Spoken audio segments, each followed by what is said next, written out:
judge either disc. I kept them back to back in the CD changer, and I used to just listen to them. I had my own favorite record, like I told you. I love modern music.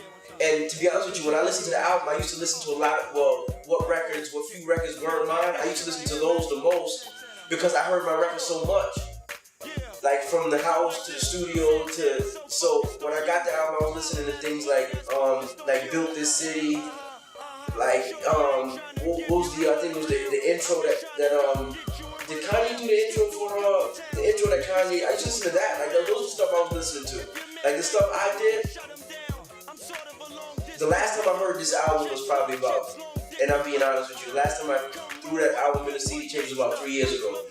And I remember that's one of the first times in a long time I listened to my records that I did, because it sounded like a whole different producer to me.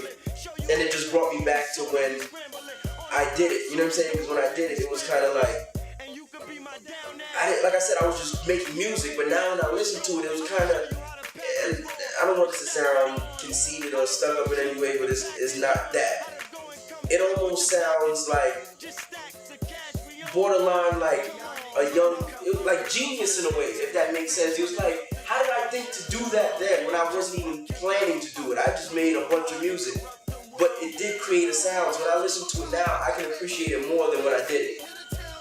If that makes sense to people that's watching this, because when I did it, I was in the moment.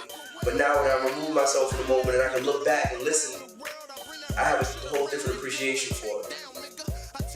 When I did that record, that beat was made out of words. There wasn't anything, there was like, obviously it was instruments behind the words, but I chopped up the phrase, look what you've done, and made the whole beat out of that. I might have chopped it into about 7 or 8 pieces. So if you listen to that beat now that I'm saying that, just go back and listen to it, and that beat was made out of words. So the melody to that beat is made out of look what you've done. I just chopped it up and played it in different melodies and made what you heard. So that's what kind of was creative about that beat too. Back then, everybody was in bass line, so it's like to walk from the front of bass line to the back, you were walking past different artists. So it was just a matter of time before you collaborated. Cam and Jake did a record together. They was in the same. If you're in the same studio space with somebody for a certain amount of time, it's inevitable you're gonna do music together. And if you don't, then there has to be some serious hatred going on. But if you're in the same space for periods of time and you're two talented artists, you're gonna work together